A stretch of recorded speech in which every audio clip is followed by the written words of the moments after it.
जय श्री कृष्ण मित्रों, कैसे हैं आप सब। आज हम आपको बताएंगे अपरा एकादशी यानी ज्येष्ठ मास की कृष्ण पक्ष की एकादशी का व्रत है, वह स्मार्त वैष्णव कब करेंगे। इस बार थोड़ी सी संशय बना हुआ है इस एकादशी में कि दशमी युक्त एकादशी यानी कि रविवार 2 जून को एकादशी बहुत से लोग रख रहे हैं और बहुत से लोग 3 जून को रखेंगे। तो इस बार अपरा एकादशी यानी कि ज्येष्ठ मास के कृष्ण पक्ष की जो एकादशी आ रही है, यह 2 दिन करी जाएगी। कोई करेगा 2 जून को और कोई करेगा 3 जून को। तो 2 जून की रात 5 बजकर कुछ मिनट से एकादशी आ रही है और 3 जून की रात को 2 बजकर 41 मिनट तक एकादशी रहेगी। इस प्रकार से अगर देखा जाए तो जो 2 जून और रविवार की एकादशी है उसमें दशमी युक्त है तथा जो 3 जून की एकादशी है वह पूर्णतया द्वादशी युक्त है। तो हमारे हिसाब से तो हम 3 जून की एकादशी का व्रत करेंगे, इसलिए यह एकादशी द्वादशी युक्त एकादशी 3 जून को ही है। अपरा एकादशी के नाम से जाना जाता है।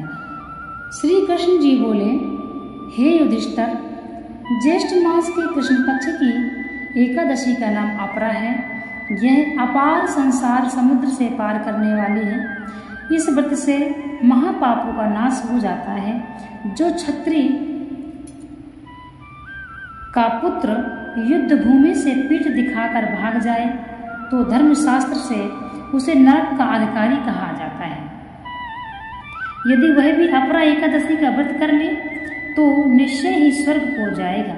जो माता पिता तथा गुरु की निंदा करता है, नीति से उसे नरक का भागी कहती है, परंतु अपरा एकादशी का व्रत उसे भी वैकुंठ का अधिकारी बना देती है। जो फल बद्रिकाश्रम से में निवास करने से मिलता है वह अपरा एकादशी के व्रत से ही मिल जाता है। जो फल सूर्य ग्रहण में कुरुक्षेत्र में स्नान करने से मिलता है सो फल एकादशी के व्रत से ही मिल जाता है। ब्याही गौदान अपरा एकादशी के व्रत के समान है।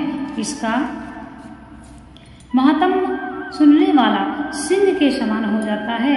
पाप रूपी मृग उसे देखकर दूर भाग जाते हैं। तो इस प्रकार से यह एकादशी अपरा एकादशी की का महात्म्य है।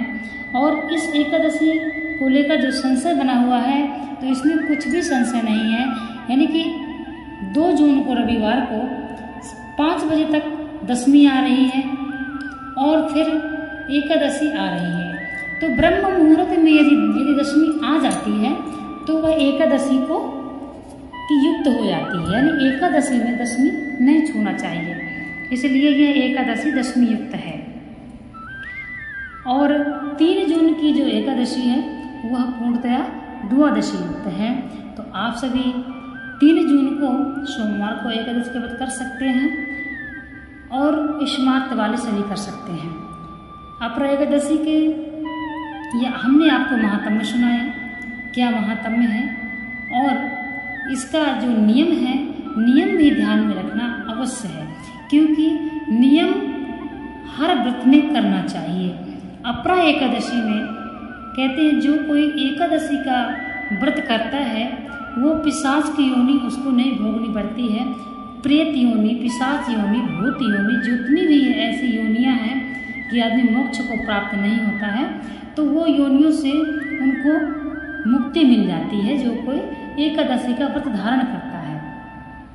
एकादशी का व्रत धारण करने के कुछ नियम हैं कि दिन में आपको 12 मंत्र का उच्चारण करना है, मनन करना है। आप रात में जागरण, भगवान का कीर्तन भजन करना है और द्वादशी के दिन प्रातः ही जगकर आपको पारण का समय देखकर, यदि 8 बजे तक पारण है तो यानी कि 8 बजे तक के पहले आपको सारी अपनी पूजा कर लेनी चाहिए और पारण के समय आपको पारायण करना चाहिए। तो आप ब्रह्म मुहूर्त में द्वादशी को प्रातः जगकर स्नान आदि करें और भगवान का पूजन करें। यदि कोई हवन करना चाहता है तो द्वादशी को हवन करें। ब्राह्मण को दान दें, भोजन कराएं। कन्याओं को दान दें, कन्याओं को भोजन कराएं।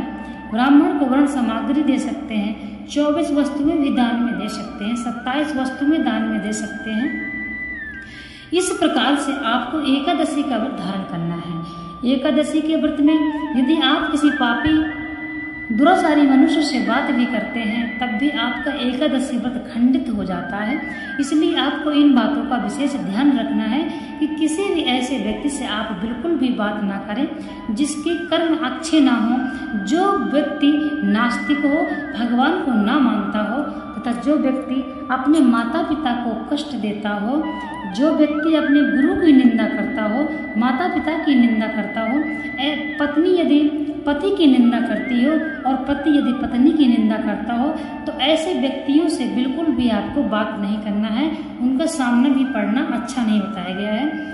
एकादशी का महात्म्य भी है और एकादशी बहुत ही प्रभावी एकादशी है। ये एकादशी है जो भगवान के शरीर से उत्पन्न हुई है। इसलिए जो भी मेरी माताएं बहनें एवं भाई एकादशी का व्रत प्रारंभ करना चाहते हैं वो उत्पन्न एकादशी से प्रारंभ करें और ध्यान रखें जब आपका 1 साल पूरा हो जाए, जब आपकी 24 एकादशियां पूर्ण हो जाएं तब आप उद्यापन करें। उद्यापन का किस प्रकार से करना है, उद्यापन के लिए क्या क्या सामग्री है वह हमने अपनी वीडियो में दिया हुआ, आप देख लीजिएगा।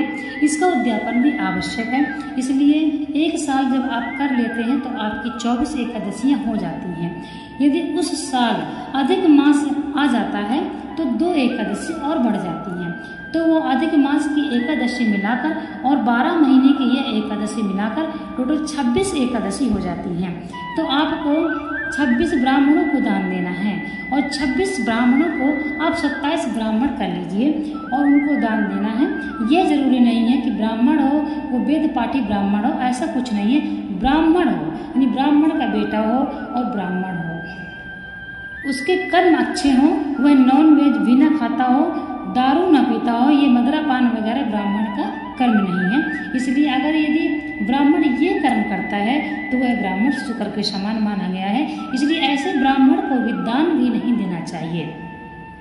एकादशी का आप जब व्रत करते हैं और आप द्वादशी को दान देते हैं तो आपको ये जरूर देखना चाहिए दान एक श्रेष्ठ व्यक्ति को ही देना चाहिए, क्योंकि हमारा एकादशी का जो दान है वो पितरों तक पहुंचता है, पितरों को निमित्त होता है। इसलिए वह दान एक ऐसे व्यक्ति को, श्रेष्ठ व्यक्ति को दें जो धर्म का पालन करता हो और जो व्यक्ति सनातन धर्म का हो, ब्राह्मण हो और उसके जो व्यक्ति तिलक धारण करता हो, सर पर चोटी रखता हो, ब्राह्मण हो, उसके कर्म बहुत अच्छे हों, माता पिता का ध्यान देता हो, गुरु हो, जनेऊ धारण करता हो, ऐसे व्यक्तियों को ही एकादशी का दान देना चाहिए।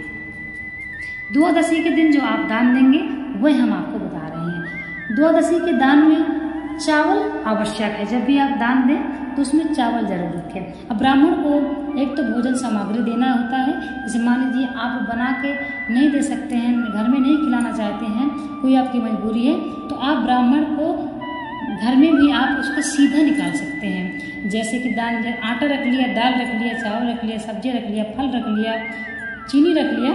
इस प्रकार से एक ब्राह्मण के भोजन के हिसाब से सारी वस्तुएं रखकर आप दान कर सकते हैं। वर्ण सामग्री में अगर देना चाहते हैं जैसे कि वस्त्र हो गया, पात्र हो गया, ब्राह्मण के लिए तुलसी का रुद्राक्ष का माला हो गया, इस प्रकार से गीता की पुस्तक हो गई, एकादशी की पुस्तकें हो गई, आप ये सब चीज़ें दान कर सकते हैं, बहुत ही पुण्य होता है। पितरों के निमित्त पंखा, छतरी व कपड़े की जूता इत्यादि भी दान करना चाहिए।